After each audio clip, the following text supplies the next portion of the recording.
കേരളത്തിൽ ക്രിസ്തു മാർഗം കൊണ്ടുവന്നു. തോമാ മാർഗം എന്നതിനു പേരും വന്നു.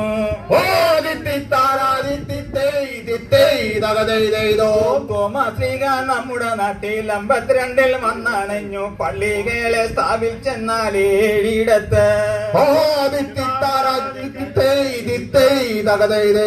കൊടുങ്ങല്ലൂർ പാലയൂര് നിരണവും നിലയ്ക്കലും കൊട്ടക്കാവ് കൊല്ലം പിന്നെ കോക്കമംഗലം.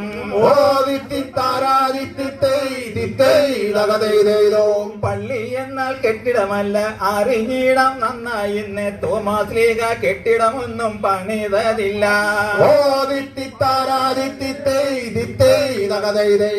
പള്ളി എന്ന സഭയാണ് വിശ്വാസി സമൂഹമാണ്. 7 സഭ സമൂഹങ്ങൾ സ്ഥാപിച്ചു ശ്ലീഹ.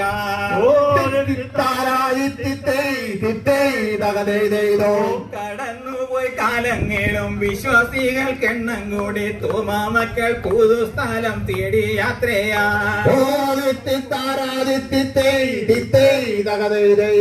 കുറവിലങ്ങാടു ചെന്ന് പിന്നെ പള്ളിപ്പുറത്തെത്തി. അമ്പലക്കടവ് കഴിഞ്ഞരുവിത്തുറ.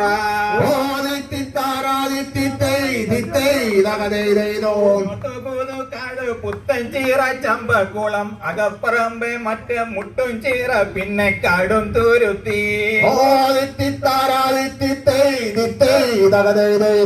ഉദയം പേരൂർ എന്നാത്മാവെ കഴിഞ്ഞിട പള്ളി ചാലക്കുടി മൈലക്കൊമ്പ് കോലഞ്ചേരി മൂഴിക്കുളം.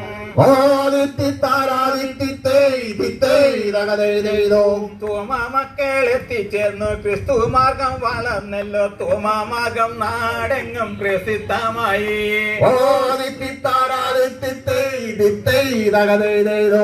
ആരാധന ക്രമം വന്നു. പ്രാർത്ഥനകൾക്ക് ആധാരമായി പൗരോഹിത്യ വിധിയാലെ സഭ സമ്പന്നം. സൂറിയാനി ക്രമം വന്നു. മെത്രാന്മാരും അതിൽ തന്നെ തോമാമക്കൾ സൂറിയാനി സഭ ഭാഗമായി. ഭാരതീയ സംസ്കാരത്തിൽ ആരാധന സുറിയാനിയിൽ തോമാമക്കൾ ഇരുലോകം സ്വന്തമാക്കി.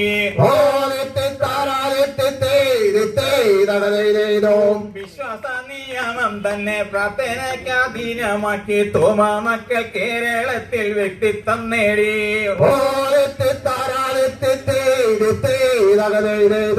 തോമാമാർഗം എന്നു വെച്ച തോമാശ്ലീഹ കൊണ്ടുവന്ന സുവിശേഷ ജീവിത ശൈലി അത്രേ.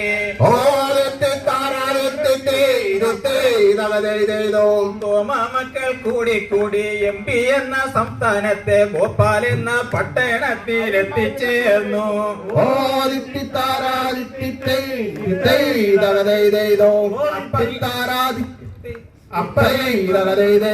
അപ്പറിലേക്കും ലോവറിലേക്കും ബിർള മന്ദിർ മാമയച്ചിയൽ മോത്തി മസ്ജിദ് ഉൾപ്പെടുന്ന ഭോപ്പാൽ പട്ടണം.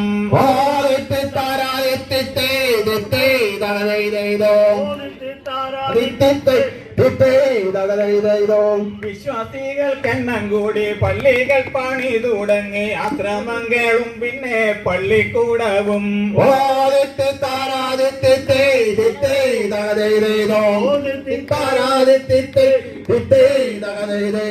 ഭോപ്പാൽ എന്ന പട്ടണത്തിൽ സെന്റ് പീറ്റേഴ്സ് ഇടവകയിൽ കുടുംബം 300-ൽ പരം.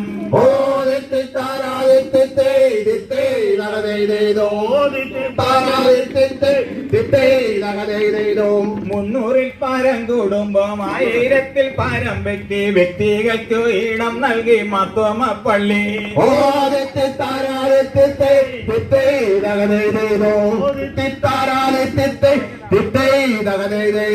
സന്തോഷച്ചൻ വികാരിയും റൂബീനച്ചൻ സഹവികാരി ഇവരൊന്നിച്ചിടവക നയിച്ചിടുന്നു.